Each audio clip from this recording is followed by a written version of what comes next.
Bismillahirrahmanirrahim. Alhamdulillahirabbil alamin. Wassalatu wassalamu ala al-mab'uts rahmatan lil alamin. Nabiyina Muhammad wa ala alihi wa sahbihi wa man tabi'ahum bi ihsanin ila yaumiddin, amma ba'd. Baik, ini majelis yang ke-16 dari pembahasan kita mengkaji kitab Umdatul Fiqh karya Imam Ibnu Qudamah Al-Maqdisi rahimahullahu taala. Pembahasan berikutnya berkata Imam Ibnu Qudamah, babu zakatil urud, bab zakat barang niaga. Iya, ada 7 pembahasan di dalam bab ini. Yang pertama tentang definisi dan kewajiban zakat al-urud. Al-urud jama dari al-ard. Dan yang dimaksud dengan urud yaitu urudut tijarah. Adalah barang yang disiapkan untuk diperdagangkan, diperniagakan. Dan ini mencakup segala jenis harta yang diperdagangkan.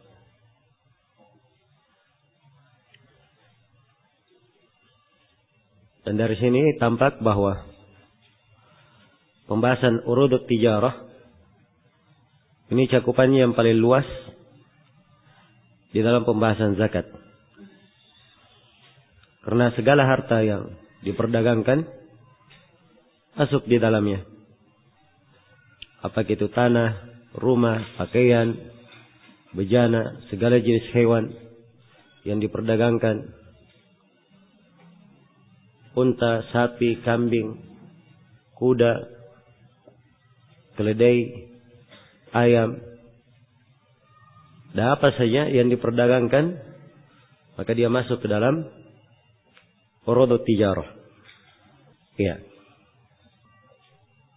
Urudut tijarah ini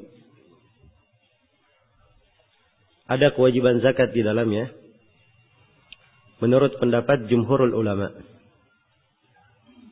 Bahkan Syekhul Islam Ibnu Taimiyah dan selainnya seakan-akan menukil kesepakatan di dalam hal ini. Ya, walaupun tentunya kesepakatan perlu ditinjau kembali karena Daud Al-Zahiri menyelisihi. Orang-orang Zahiri secara umum tidak berpendapat adanya zakat pada al-urud, pada barang-barang perniagaan. Iya. Dan pendapat orang-orang Zahiriyah ini itu yang dikuatkan oleh Syekh Al-Albani rahimahullahu taala dalam kitabnya Tamamul Minnah. Itu pula yang dikuatkan oleh Syekhuna Syekh Muqbil rahimahullah al-jami'. Iya. Tapi yang benarnya di dalam masalah ini bahwa urudut tijarah, barang perniagaan, ada kewajiban zakat padanya. Sebagaimana pendapat jumhurul ulama. Dan ini yang dikuatkan oleh Syekhul Islam Ibnu Taimiyah, Ibnu Al-Qayyim. Dan itu yang difatwakan oleh kebanyakan ulama kita di masa ini. Iya. Dalil tentang kewajiban zakatnya diambil dari ayat-ayat umum. Khudh min amwalihim shadaqatan tutahhiruhum wa tuzakkihim biha. Antaranya ayat, ambillah dari harta mereka zakat yang mensucikan mereka dan mengembangkan hartanya.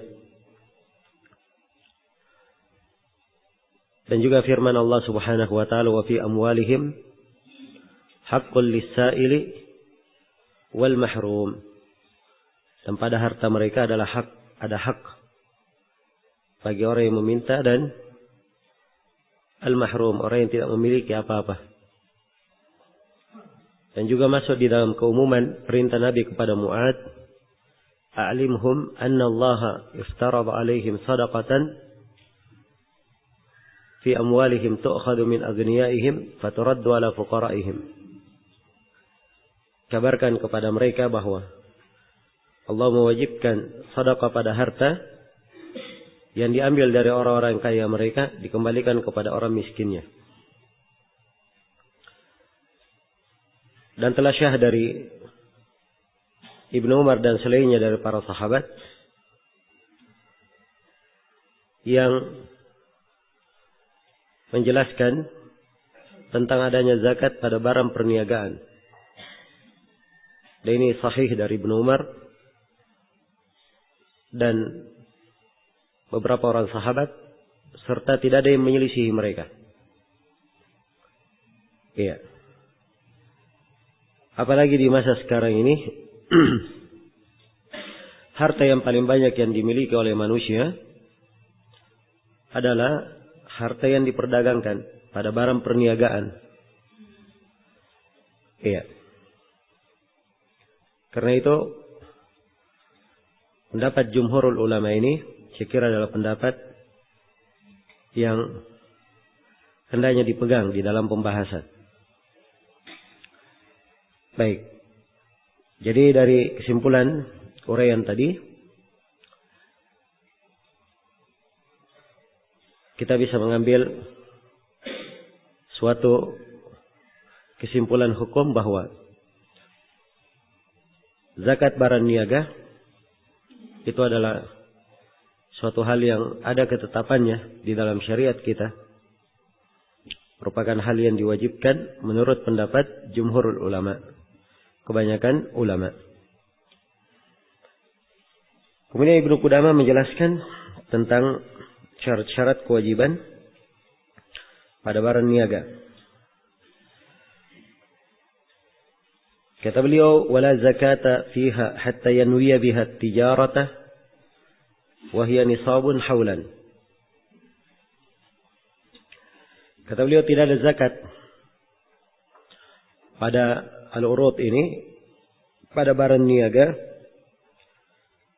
hatta yanwiya biha tijarah, hingga dia niatkan dengannya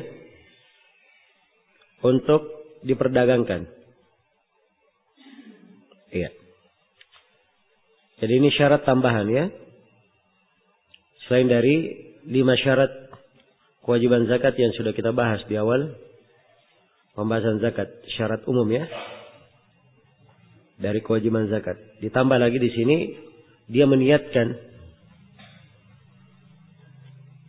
barang tersebut sebagai barang yang diperdagangkan. Iya. Jadi andai kata misalnya seseorang membeli tanah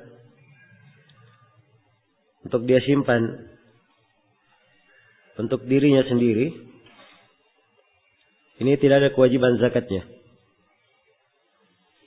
Tapi begitu dia berniat untuk menjual tanah tersebut, maka dengan niatnya ini tanah tersebut menjadi apa? Urudut tijarah, barang perniagaan. Demikian pula kalau dia beli rumah untuk dia tinggali, mobil untuk dia pakai, kemudian setelah itu dia berniat untuk menjualnya, maka ada kewajiban zakat padanya. Zakat perniagaan. Dengan niatnya tersebut. Ya. Jadi disyaratkan ada niat di dalam zakat perniagaan itu. Dan ini tentunya berdasarkan hadits innamal amalu binniyat. Setiap amalan itu tergantung pada apa? Pada niatnya. Iya. Kemudian disyaratkan syarat yang lain juga, diingatkan kembali oleh Ibnu Qudamah, wahya nisabun. Disyaratkan sampai nisab. Akan diterangkan nanti bahwa nisabnya kepada emas atau kepada perak. Haulan. Dan syarat berikutnya telah dimiliki selama 1 tahun. Ya, dan ini 2 syarat terakhir yang masuk ke dalam syarat umum ada zakat. Disyaratkan nisab dan disyaratkan berputar selama 1 tahun. Iya.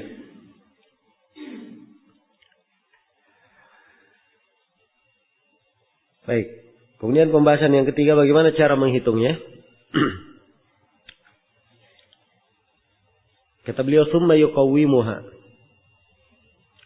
Kemudian dia takwim. Jadi barang perniagaan itu, kalau dikeluarkan zakatnya, bukan dari jenis barangnya. Misalnya dia penjual baju misalnya. Maka tidak dikatakan dia keluarkan baju juga. Atau penjual herbal, dia keluarkan herbal juga. Atau penjual mainan, dia keluarkan mainan juga. Ya. Tapi yang dimaksud adalah dia hitung jumlahnya, dia hitung nilainya, kemudian dia keluarkan nilainya. Jadi nilai yang dikeluarkan.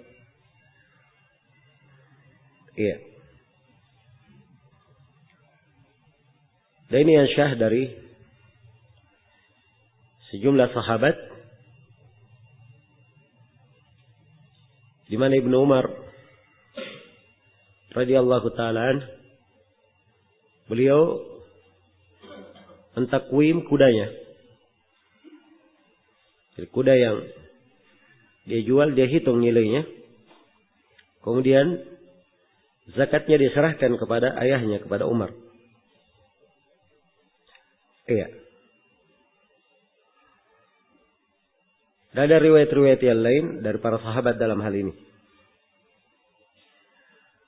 Nah.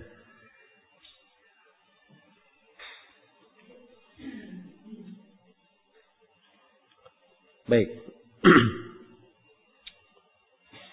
Jadi jalannya dengan cara ditakwim. Dihitung nilainya.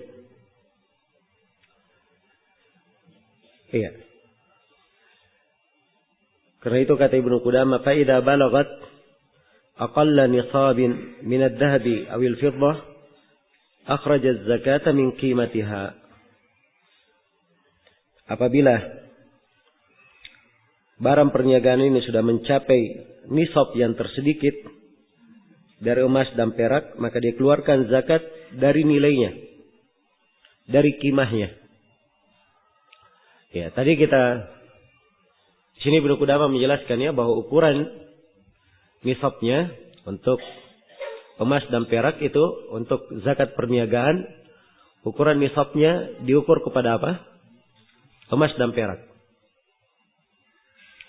Apa dalilnya diukur kepada emas dan perak?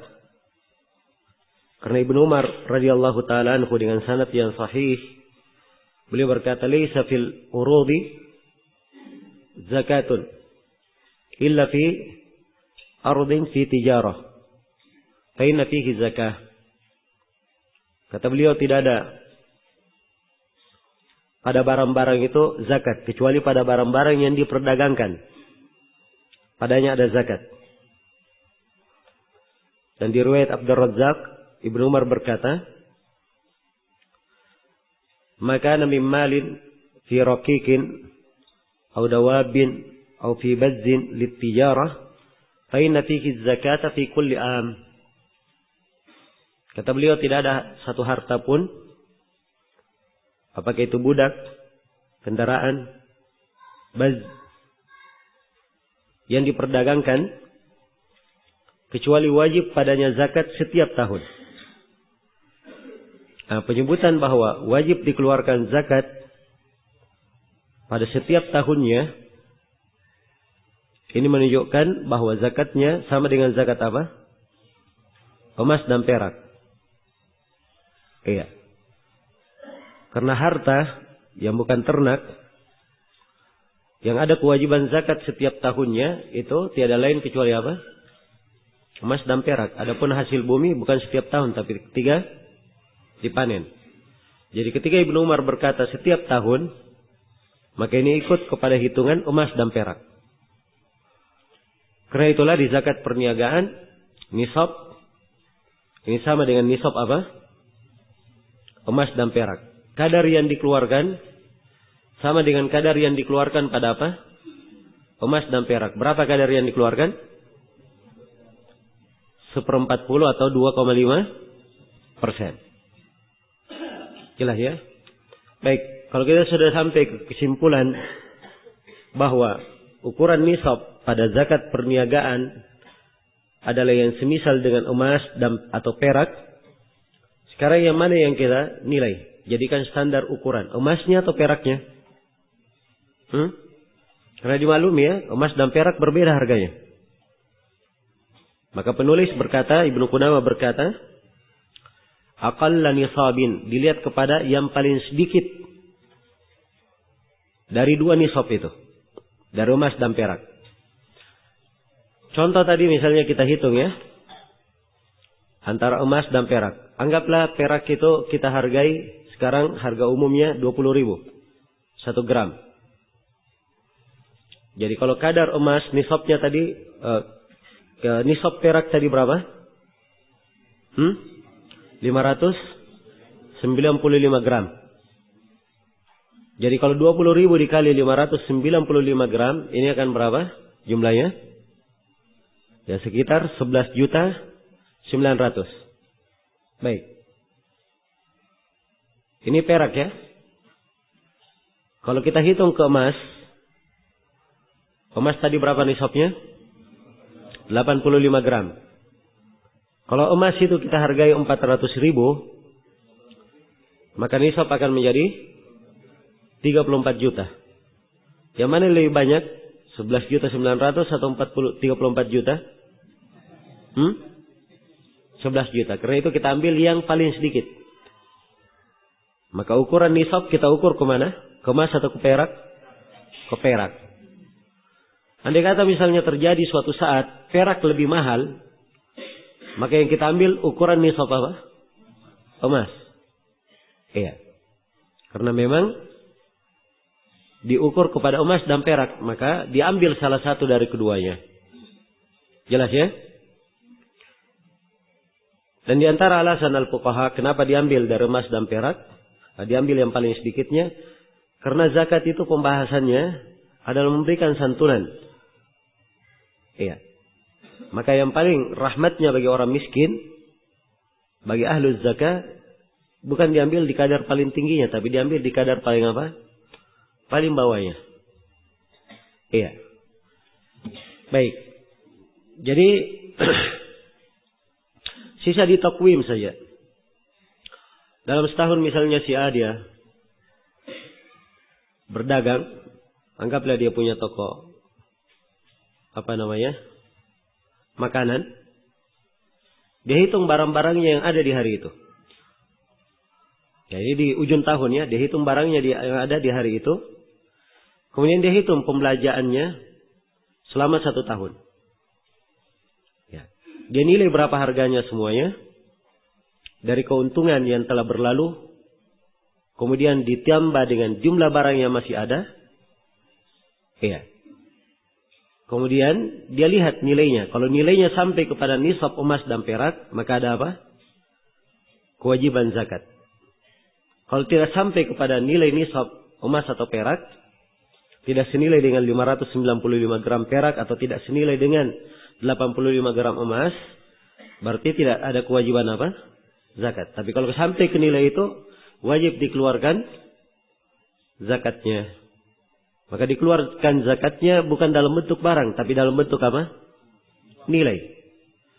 Ya, boleh dia keluarkan dalam bentuk emas. Dan boleh dia keluarkan dalam bentuk mata uang yang sekarang ini dipakai di kebanyakan manusia. Dia keluarkan dalam bentuk rupiah. Jelas ya? Baik, dan saya kira ini insyaallah taala mudah untuk dihitung. Jadi itu gambarannya ya. Jadi selesai cara menghitungnya. Dan juga selesai nisab dan kadar kewajibannya. Ya, nisabnya adalah emas dan perak. Dan kadar kewajiban yang dikeluarkan berapa?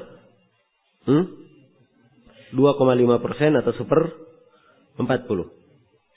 Pembahasan berikutnya penggabungan emas atau perak dengan harga barang niaga guna menggenapkan nisab. Andai kata misalnya seorang barang perniagaannya tidak sampai nisab. Anggaplah misalnya barang dagangannya selama setahun. Iya, omsetnya dan keuntungannya hanya sampai ke berapa? 10 juta, belum sampai nisab. Tapi dia punya uang cash 5 juta. Apakah disyariatkan dia menggabungkan antara nilai barang dagangan dan uang cash 5 juta yang telah dia pegang selama setahun? Ya, di sini diterangkan oleh Ibnu Qudamah. Kata beliau, wa in kana indahu dhahabun aw fiddah dhammaha ila qimatil arud fi takmilin nisab. Apabila dia memiliki emas atau perak, maka dia gabungkan kepada harga atau nilai dari barang niaga itu untuk menyempurnakan nisab. Untuk menyempurnakan apa? Nisab. Ya. Jadi jawabannya disyariatkan ya. Karena asalnya dia punya 3 sumber harta sekarang yang semuanya sama. Kewajiban zakatnya. Ada barang niaga, ada emasnya, ada peraknya, ada uangnya. Ya, sepanjang dia punya barang-barang ini, dia punya harta-harta ini, dan seluruh harta ini terkena kewajiban yang sama, maka tidak ada masalah dia gabungkan. Dan dengan itu dihitung sampai ke nisab. Ya, maka dia keluarkan zakatnya 1/40 atau 2,5%. Baik. Kemudian pembahasan berikutnya, apakah ada kewajiban zakat terhadap barang niaga yang diniatkan sebagai kinyah? Ya. Kinyah itu adalah barang yang dibeli atau harta yang disimpan untuk dimanfaatkan, bukan untuk diperdagangkan. Itu kinyah namanya. Jadi misalnya sekarang dia membeli barang untuk kinyah. Iya. Apakah ada kewajiban zakat? Ini jawab oleh Ibnu Qudamah rahimahullahu taala. Kata beliau, wa in kana indahu, taib. Kata beliau, wa idza nawa bi ardi tijaratil al-kinya fala zakata fihi. Apabila dia meniatkan pada barang itu sebagai kinyah untuk dia simpan, ya, maka tidak ada zakat padanya. Tidak ada zakat padanya. Dia beli barang misalnya hanya untuk dia gunakan, dia simpan saja. Kapan dia perlu dia gunakan, atau kapan dia perlukan dia jual, tapi dia belum mau menjualnya. Atau kapan dia perlukan, mungkin dia ambil manfaat dari barang itu. Atau mungkin dia pakai untuk perhiasan saja, hobi, kesenangan, dan semisal dengan itu. Maka sepanjang maksudnya adalah kinyah, tidak ada kewajiban zakat padanya. Karena sudah berlalu ya, kita terangkan. Salah satu syarat kewajiban zakat pada perniagaan, dia wajib meniatkan apa?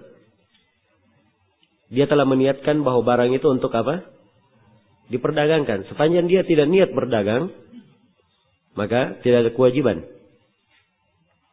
zakat padanya. Iya. Jelas ya? Baik.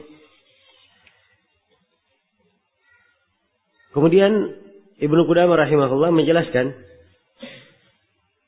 pembahasan berikutnya. Bagaimana kalau barang niaga yang diniatkan, ya,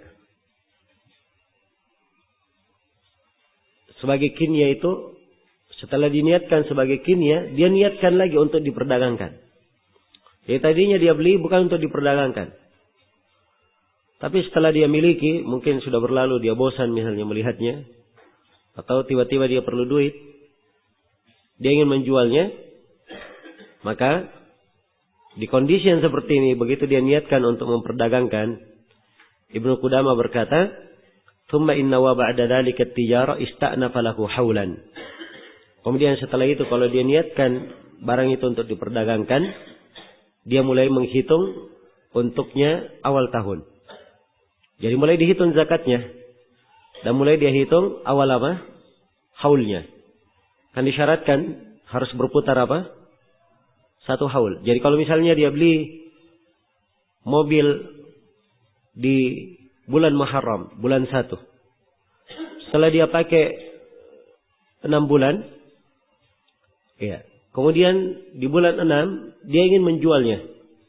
Maka dari semenjak dia ingin menjualnya di bulan 6, mulai dihitung zakat di situ.